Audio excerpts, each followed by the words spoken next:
This happened when I was 11 years old. My family had just moved into a new neighborhood on the outskirts of town, which was apparently safer than where we had lived previously. It was the middle of October, and an unexpected cold front had brought tremendous amounts of rain to our area. That night, my parents were attending a wedding anniversary dinner for their friends about an hour away. My older sister was supposed to be home with me, but she had begged to stay at her friend's house for a project they needed to finish. After much discussion, my parents reluctantly agreed to let me stay alone for a few hours. I remember my mother's detailed instructions before they left. I should keep all doors locked, don't answer for anyone, and keep the porch light on. If anything were to happen, I should call immediately. I didn't take the instructions too seriously. I was too excited to have the place to myself for a couple of hours. After everyone had left, I made myself a microwaved pizza for dinner and treated myself to an ice cream from our freezer for dessert. Then, I moved on to the living room, where I jumped on the couch, ready to watch a movie. The rain, which had already been quite bad by the time my parents left, intensified as the evening wore on, pounding against the windows and roof with increasing fury. Around 9, my mom did a checkup call and mentioned that they'll be home later than expected. The storm had flooded several roads, and they needed to take a longer route home. She estimated they wouldn't be back until past midnight. I told them that everything was fine and didn't mind being home alone for a little longer. By what must have been something around 10:30, I had fallen asleep on the couch, lulled by the rhythmic sound of rain and the low volume of the television.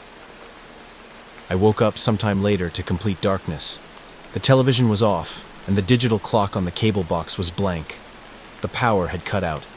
The only illumination came from occasional flashes of lightning that temporarily turned night into day. I fumbled for my emergency phone to check the time. Just past midnight, and no messages from my parents. I texted to ask where they were, but received no immediate response.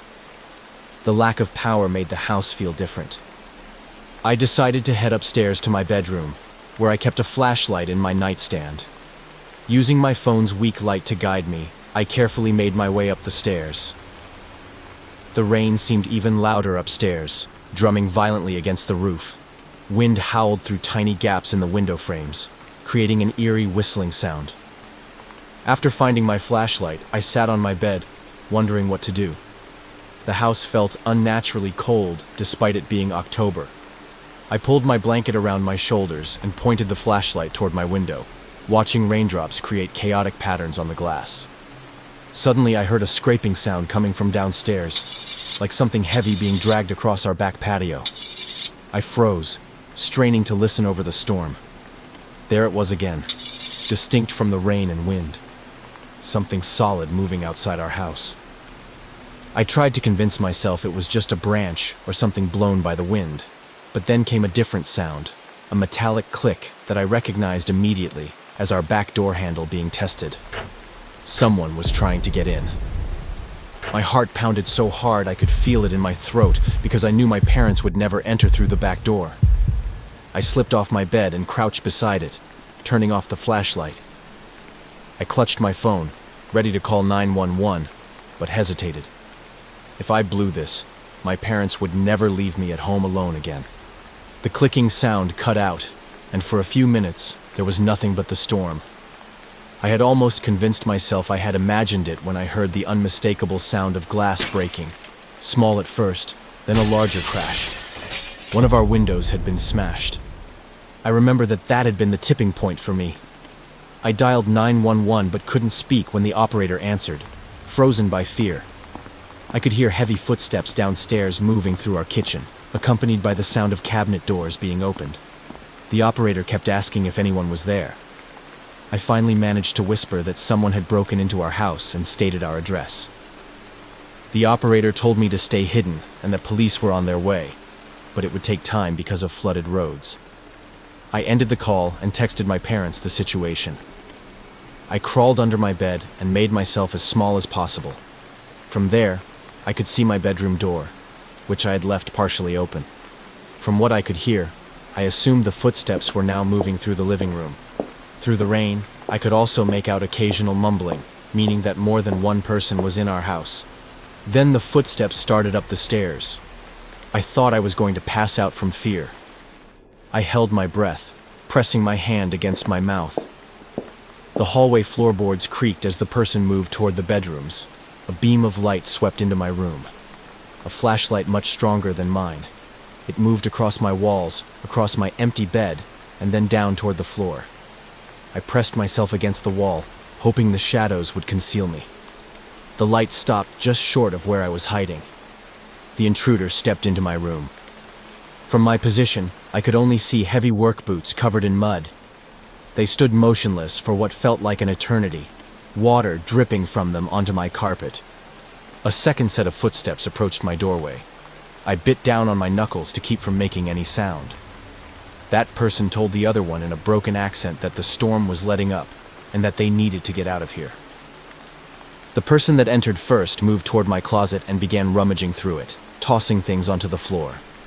The flashlight beam no longer pointed in my direction, giving me courage to peer out further. In the dim light, I could see a tall figure wearing a dark rain jacket, the hood pulled up. Water dripped from the jacket onto my belongings. Suddenly their radio crackled with static. One of them swore and quickly silenced it. They listened intently for a moment. Then the second person said something I couldn't quite hear. Both tensed, and then quickly moved toward the hallway. Their footsteps quickened as they headed back downstairs. I heard more drawers being opened, then the sound of our front door being unlocked and opened. A blast of wind and rain entered the house before the door slammed shut again. I stayed under the bed, terrified they might return. Minutes stretched endlessly until finally, I heard the blessed sound of sirens in the distance. Only then did I crawl out and run to the window. Through the rain-streaked glass, I could see police lights reflecting off puddles in our driveway. My parents arrived just minutes after the police. The relief on their faces when they saw me is something I'll never forget. The police confirmed that multiple houses in our neighborhood had been targeted that night. They knew that thanks to the flooded road, it would take law enforcement and emergency response longer than usual to arrive. It turned out the two men had taken jewelry and cash from my parents' bedroom, but all in all, it wasn't all that much. The men were never caught. The only thing the police had to go on was my description of the weird accent of one of the men. A few months later, the case was dismissed with no new leads. For years after this event, I struggled with anxiety and couldn't sleep without checking all our doors and windows multiple times.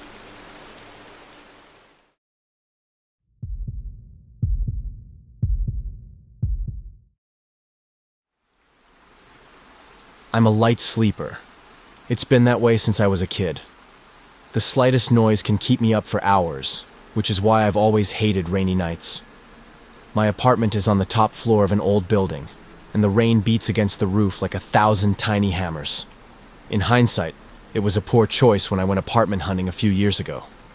During a particularly nasty storm, I found myself staring at the ceiling at 2 a.m. I had tried everything, which usually helps me fall asleep, like using my expensive noise-canceling headphones and blasting white noise. But this night it wasn't enough. The rain was too heavy. After another 30 minutes of tossing and turning, I decided to get up, make some tea, and read a book on my Kindle.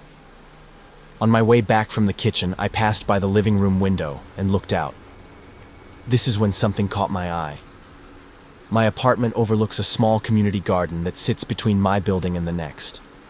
In the dim glow of the street lamp, I could just about make out someone down there. The person appeared to be digging in the garden in the middle of the night during pouring rain. I stood there for a moment, trying to make sense of it. Maybe it was the old Chinese guy who lived a few floors below me and spent lots of his time tending to the garden. But that still wouldn't justify why he would be digging in the middle of the night. As these thoughts were going through my mind, the person stopped digging and just stood there completely still, as if sensing that they were being watched. Suddenly, he turned around and stared up at the apartment block. It almost seemed as if he was looking directly at me. This feeling sent chills down my whole body. I knew that there was no way he could see me. My lights were off, and the rain was far too heavy. Had somebody living below me spotted him too? After standing and staring motionless for what must have been at least 5 minutes, the man turned around and walked away. My eyes followed him closely until he left the park and was out of sight. It seemed that he had taken his shovel with him, but there was still something lying there next to the hole. It looked like a long, in white sheets, wrapped bundle. Now, I can't really say why, but for some reason, I felt an unscratchable itch that I had to figure out what the man had been doing down there. Maybe it had something to do with me being a horror movie freak, combined with the fact that I had come to terms with not sleeping anymore on this rainy night. I probably should have called the police right then and there, but instead, I put on my raincoat and headed downstairs. The moment I stepped outside, I realized that the rain was even heavier than it had seemed from inside. Combined with a howling wind, I didn't understand why anyone would be out here voluntarily. I made my way through the garden and approached the digging site. The hole was about 3 feet deep and just as wide. The bundle beside it was wrapped in a white tarp, about 6 feet long. It almost seemed like a body bag. A sick feeling formed in the pit of my stomach as I realized what it resembled. This is when I decided that I should call the cops. I reached for my phone to call 911 when suddenly, from behind me, through the rain and wind, a hallowing moan sounded out. I couldn't tell you if it was human or animal, but whatever it was, it sounded like it was in pain. I stood there, scanning my surroundings. The rain made it hard to see more than a few feet ahead. Then, in the corner of my eye, I noticed movement. At the far end of the garden, partially hidden by some bushes, I saw the man I'd seen from my window. He was kneeling now, with his back to me. He was wearing dark clothes that were plastered to his body by the rain. I only noticed at that moment that he wasn't even wearing rain gear. I didn't know this man. It definitely wasn't my neighbor. Suddenly he started to rise up and began turning towards me. But I was having none of it. Before I could see his face, I turned and ran, slipping on the wet grass and nearly falling. But I didn't look back. All I could think of was racing back towards my building. I fumbled with my keys at the entrance, dropping them once before finally getting the door open. I slammed it shut behind me and leaned against it, gasping for breath. Only then I decided to look back. Through the glass panel in the door, I had a good view of the garden, but there was no sign of the man. Also, the white bundle, which had been lying next to the hole, was gone as well. When my breathing steadied, I made my way back upstairs to my apartment. I locked the door, drew all the curtains, and called the police. I reported everything I'd seen while trying to not sound insane. I didn't mention the scream-like sound because I still didn't know what to make of it. I waited by the window, watching the garden through the curtain until the cops arrived. It took about 20 minutes, but they finally came. 2 officers got out and examined the garden, shining their flashlights around. After a brief inspection, they started moving towards my building. The officers told me that they had a look around, and while the hole was definitely questionable, there was nothing around that would require further investigation. I told them once again about the man and the suspicious bundle. But as I said, neither the man nor the bundle were present anymore. After the police left, I sat in my living room, trying to process everything that had happened. The rain continued to pound against the roof, but I barely noticed it now. And once I went back to bed, I fell asleep within a few minutes. The next morning, when I left for work, I noticed that the hole had been filled in neatly. There was no sign that anything unusual had happened there. I asked around the building, but no one had seen anything. A week later, I read in the local paper that a body had been found in the river about 2 miles from my apartment. The article didn't provide many details, just that the victim had been wrapped in a white tarp and that the police were treating it as a homicide. I called the police immediately and told them once again what I had seen that night. They told me they would add it to the case, and that was it. I've never found out if what had gone down that night was actually connected to the case. The best explanation I can come up with is that the man was somehow connected to a crime syndicate and was trying to dispose of a body in the garden. However, something must have set him off, which caused him to change his plans and dispose of the body in the nearby river. I firmly believe that he had watched the cops inspect the garden, and the moment they left, he returned and filled up the hole. Why he chose our garden to dispose the body remains a mystery to me, as I'm sure there are easier and more efficient ways to get the job done. But I guess I will never get an answer to that.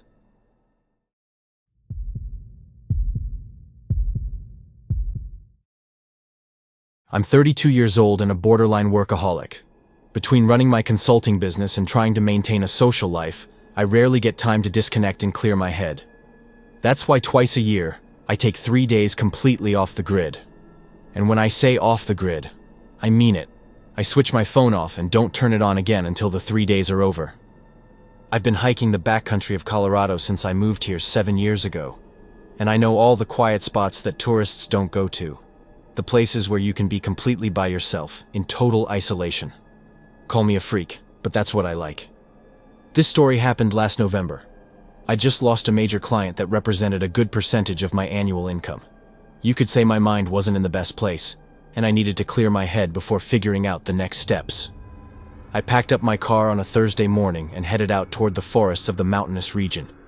Before leaving, I had checked the weather on my phone, and the forecast had shown a chance of rain, but that wasn't going to stop me. Over the years, I had invested in some high-quality rain gear, and getting wet was part of the whole experience. After driving for a few hours, I finally got to the parking area that led towards the area I was headed to. I grabbed my equipment and started hiking up the trail. About 20 minutes in, the sky started turning black, and light rain began to fall. I pulled out my rain cover from my backpack and kept moving. Another 10 minutes in, I was curving around a ridge when I saw a figure in the distance. As I got closer, I identified him as a man in his 40s with a weathered face and a heavy canvas jacket, crouched beside the path. He was arranging something on the ground. I called out when I was about 10 yards out. When I did so, he covered whatever it was he was doing with a small tarp. He stood up and faced me. He told me he was just collecting some special mushrooms that grew in the area. But he wasn't expecting to come across anybody out here, especially not in this weather. I laughed and told him the same, and asked him if he was spending the night out here. He hesitated for a moment before denying, and told me his car was parked just a few miles from here, and that he would be heading back very soon. I wished him a good evening and continued my hike. By now, the rain was coming down heavy. While I was trotting along, the interaction with the man from earlier kept going through my mind. If he was really just collecting mushrooms, then why did he cover them up when he noticed me? As it was getting darker and darker, I tried to steer away from those thoughts, and instead focused on finding a suitable spot to set up camp. After finding a good spot in an area where the forest density was high, I put up my tent and everything else. The rain was pouring down at this point, but luckily the trees absorbed a decent share of it.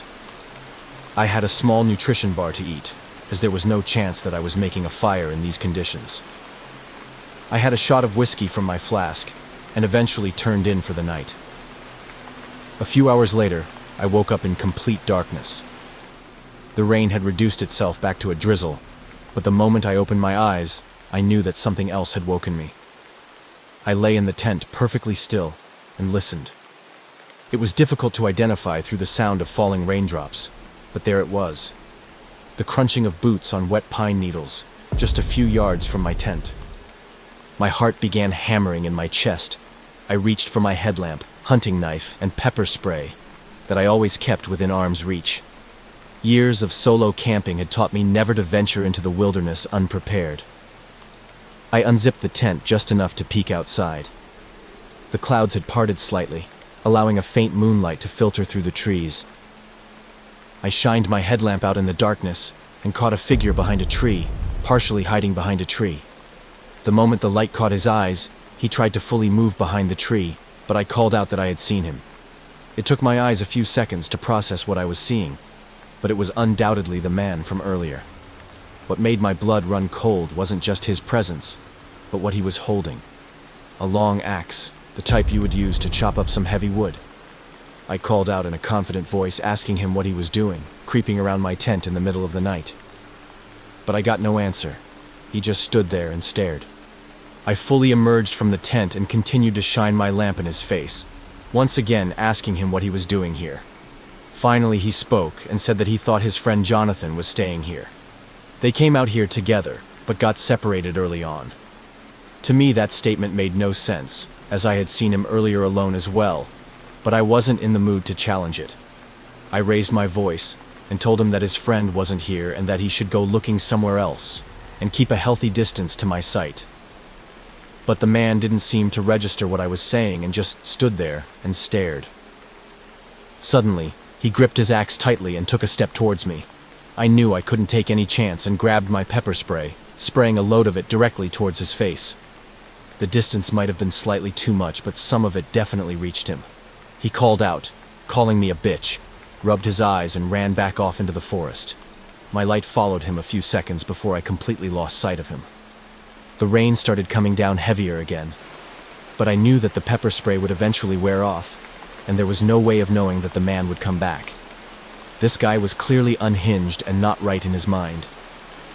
I don't want to know what happened to his friend, and I was definitely not sitting around waiting to find out what he would do to me. I decided to risk hiking out in the dark rather than waiting for daylight. I knew more or less from which direction I had come from, and my headlamp had enough battery for another few hours.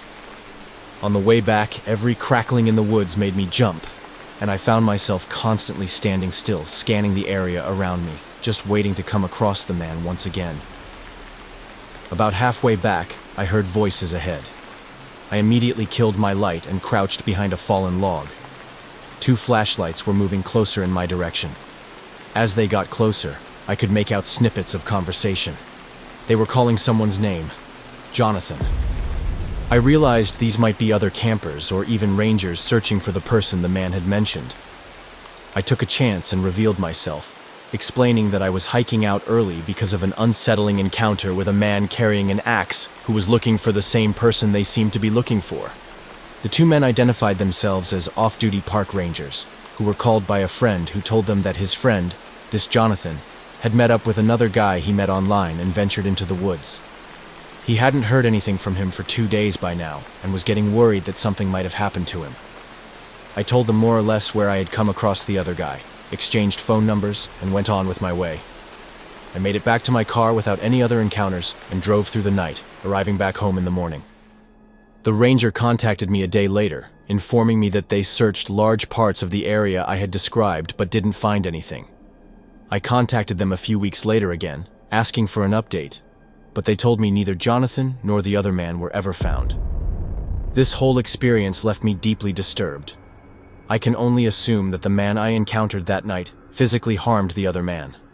And after encountering me, he contemplated harming me as well, as I could potentially identify him later on. Thank God I reacted the way I had that night, otherwise I might not be around anymore to tell this story.